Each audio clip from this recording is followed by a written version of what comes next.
This episode goes out to iTunes reviewer Parker Himley. Hope you're enjoying the third book so far.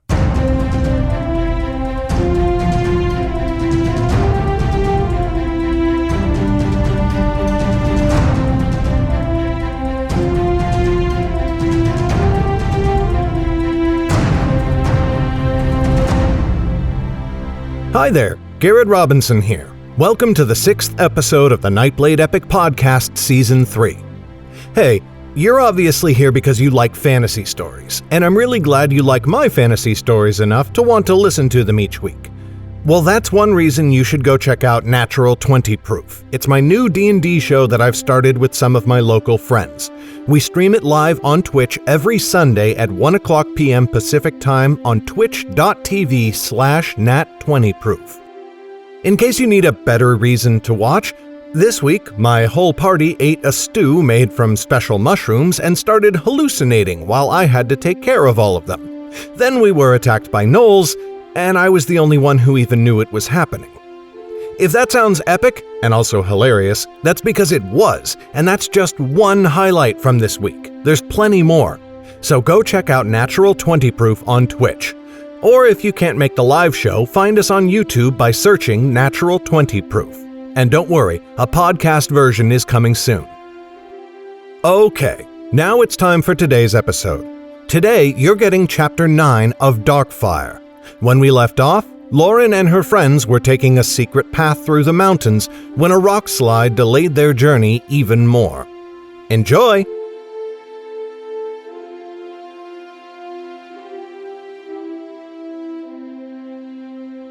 Darkfire, Chapter 9. They rode quicker on the path back down and made the valley in 3 days where climbing had taken them 4. But Jordel's face remained dour, and he cut every rest short. Albern seemed to pick up on the mystic's mood, and he told no tales when they paused, only eating his food quickly and quietly. Rain followed them all the way down, and kept pouring upon them as they rode along the valley. Soon enough they saw the truth in Albern's warning. The road ran straight to the foot of a great peak before turning west to loop around it. Since the road was clear and wide, they rode hard, and when they finally stopped after sundown, Lauren felt as weary as she was sore. As Jordel lowered Zane from his charger, the wizard moaned. It was a quiet sound and piteous, and when he lay on the grass, his body twisted back and forth across the ground. Lauren's stomach clenched. Albern looked at Zane with a frown. "Is there no way to quiet him?" said Albern. "Not without medicines I do not have," said Jordel. "Why? Do you fear discovery?" Albern looked out into the darkness that rimmed the small circle of firelight. "I hope not. But the farther north we go, the more likely it will be that there are eyes in the darkness around us. Mayhap they will be friendly, but mayhap not." He fell silent, and no one answered him. After she had eaten ravenously of the spare food Jordel gave them, Lauren took a brief walk to ease her aching legs, as well as to escape Zane's groaning. "Take your bow with you," said Jordel, "for protection, but also in case you spy a bird or a rabbit." "A fair idea," said Lauren. "I will not be gone long." "Wait," said Annis. "I want to go with you." She climbed to her feet. Jordel sat to converse with Albern about the road ahead. They had spoken every night since turning back on the pass, for now speed was more important than ever. Jem looked at the girls, and then at Jordel and Albern speaking in terse voices by the fire. He, too, gained his feet and ran to catch up. Together the three of them ventured into the darkness, away from the fire. It took Lauren's eyes a moment to adjust, but the moon shone bright in the sky and painted everything with a keen silver light. "I am sick to death of these mountains," said Annis. "Or mayhap it is the rain, or mayhap the sores my saddle has given me. I am sick of all of it, I suppose." "I do not mind it so much," said Lauren. "It is good to ride without much fear of pursuit, a fine change from the last many weeks." Annis waved a hand. "I would rather rest somewhere in peace and quiet than find it upon the road," she said. When first I left the High King's seat, I was excited by the journey, but now the miles have almost made me long for our manor again." "Truly," said Lauren. "I would have thought parting ways with your mother would have made your travels seem sweeter." Annis picked at a string on her sleeve.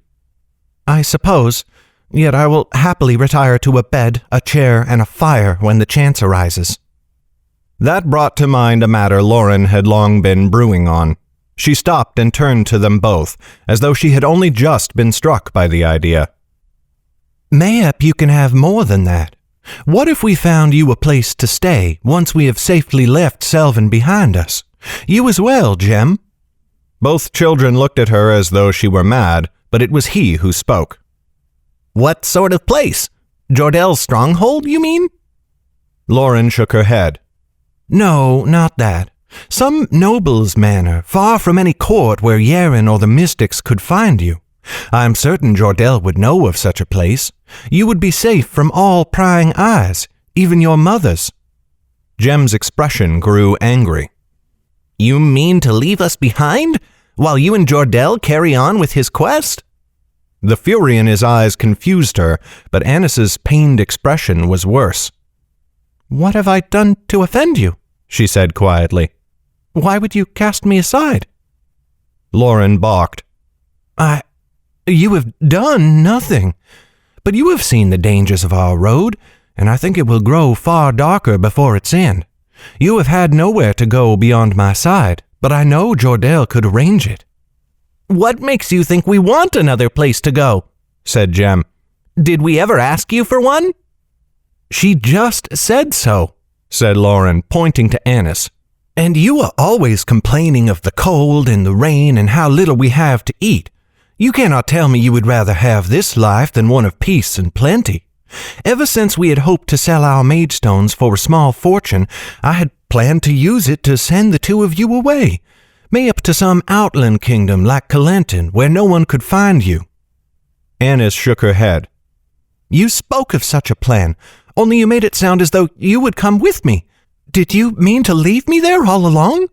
"Of course not," said Lauren, her jaw clenching. "Only I had not pledged myself to Jordel then, and you just told us you wished to abandon the road." "I spoke only of wanting a rest," said Annis, her sadness slowly turning to anger. But where Jem's was like a fire, hers was like a ball of ice clenched in the fist. "I did not ask to leave you. Mayhap I thought more of our friendship than you." "And I have pledged myself to your service," said Jem. "You took my word and my promise, and you cannot cast them aside. It is dishonorable." He spat the word like a curse. Lauren was at a loss and growing annoyed. "You are both acting like children," she said. "No one could wish for danger upon the road when offered a safe haven instead. Neither of you is fully grown. You should be spending your days learning, not riding from peril to peril like a matching set of fools." "Says the fool herself," said Annis. "I have already had one woman who plotted a course for me without asking. I left her as soon as I was able, and mayhap I shall do so again." She turned on her heel and stormed off. Jem began to follow, but stopped for his own parting words. "You may plan whatever you wish for me, but if you think to leave me behind, you will have to tie me up, and you had better lock me in a cellar for good measure, for I can escape bonds quite easily." Then he left to follow Annis. Lauren stood there for a while in the dark, not knowing what to do and not quite sure what she had done wrong. The children were acting daft to her mind, but she had not the first clue what to do about it. She cast her thoughts aside and strode farther into the moonslide, seeking a target for her bow. Hunting had always cleared her mind before, but now she kept thinking of the look of hurt on Annis's face and the anger upon Jem's. When she finally spotted a quail at roost, she shot at it, but in her distraction the arrow flew wide. The quail flew off with a startled squawk, and Lauren could not recover her arrow in the moonslide. With many curses and dark mutters, she stalked back to the camp, lying down to rest while trying not to look at anyone. The journey was nearly unbearable after that. Jem and Annis rode in stony silence, and when the party stopped, they sat alone to talk. They would hardly meet Lauren's gaze, and they ceased asking Albern for stories. Jordell was caught up in his worry for the road, but even he noticed their strange behavior. One day he took Lauren from the camp and asked her what had happened. Lauren told him, trying not to let her anger at the children show. To her surprise, Jordell gave a small smile. "I wish you had spoken to me first. You should have expected no different. They are both very fond of you." "It was only a thought, not some grand design," said Lauren. He studied her eyes. "It does not sound like some passing fancy. Can you say in truth that you have not thought upon this for some time?" "No plan has long survived my travels or my perils," said Lauren. "Only now it seems I follow you into a war, and I only want to keep the children from it.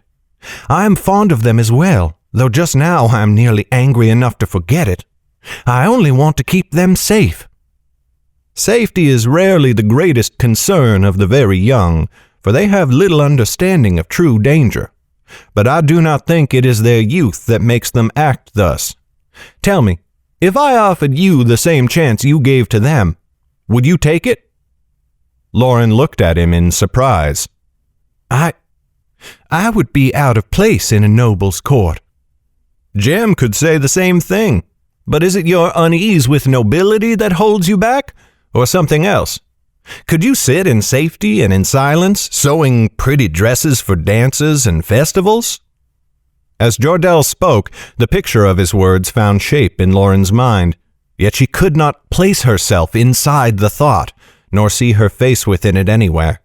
Whenever she thought of sewing and courtly graces and curtsies, her mind shied away. She looked at Jordell, troubled. "Anyone would wish for that kind of life. It is like a dream, and many would scheme or even kill to get it." "Many have, but not all belong to such a life. What did Annis say when we stayed at the inn in Strapa? Mayhap such folk as us are meant for a life on the endless road, always running from place to place, never settling long enough to plant roots. Once I thought my journeys might end in a court, or at least a home, with a family. The last many years have given me cause to doubt it." Lauren turned from him. "Then you are as foolish as the children, or more so, for I think you have seen enough fighting and danger that you should have wearied of it long ago." "What wearies one may excite another. Did Albern seem half so lively in his bowyery as he does here in the mountains? I think he convinced himself that a life of ease and comfort was his dream, but he was wrong." "These are all very pretty words," said Lauren. "But if the children stay with us upon the road, they may die." "Yes," said Jordell, and he gave a heavy sigh. "That is my fear too. But even children have lives, and those lives are theirs, Lauren. We can advise them, and as their elders, it is our duty to do so. We can even admonish them or discipline them for wrongdoing, but their choices must always be their own. That is a truth not only for children, but for all people." Lauren looked at him curiously. "You have a strange mind, Jordell of the family Adair." He bowed, brown cloak draping around him. "Ever have I sought to. Now come, it is time we were on the road again."